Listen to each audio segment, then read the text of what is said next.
Inilahad sa isinagawang presentation accomplishment reports ng mga department head ng pamahalaang panlalawigan ng Maguindanao del Norte ang mga tagumpay at prioridad para sa taong 2026.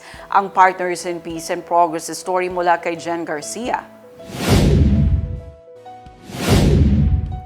Bilang pagpapalakas ng transparency at maayos na pamamahala, matagumpay na isinagawa ng pamahalaang panlalawigan ng Maguindanao del Norte ang presentasyon ng accomplishment reports para sa Hulyo hanggang Disyembre 2025 at ang mga plano at prioridad para sa unang quarter ng 2026. Inilatag ng mga department head ang kanilang accomplishment report kay Governor Dato Tukaw Mastura, Provincial Administrator Dato Sharifuddin Tukaw Mastura, kasama si Provincial Chief of Staff Bay Shahida Mastura, katuwang ang mga miyembro ng Technical Working Group ng Pamahalaang Panlalawigan.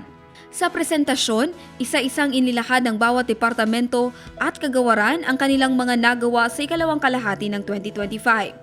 Mula sa pagpapatupad ng mga programa hanggang sa pagresolba ng mga hamong kinakaharap sa serbisyo publiko. Kalakip nito ang pagtalakay sa mga planong programa at aktibidad para sa unang 3 buwan ng 2026 na naglalayong tiyakin ng tuloy-tuloy at epesyenteng paghahatid ng serbisyo sa mga mamamayan. Ayon sa pamahalaang panlalawigan, mahalaga ang ganitong proseso upang mapalakas ang pagpaplano at koordinasyon sa loob ng mga tanggapan, maiayon ang mga inisyatiba sa aktual na pangangailangan ng komunidad at masiguro ang pananagutan ng bawat unit ng gobyerno.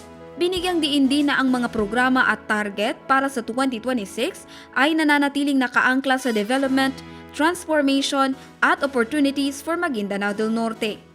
Sa kabuuan, ipinakita ng presentasyon ang malinaw na direksyon ng kasalukuyang administrasyon, isang pamahalaang bukas sa pagsusuri, handa sa pagpaplano at nakatuon sa konkretong resulta para sa patuloy na kaunlaran ng Maguindanao del Norte.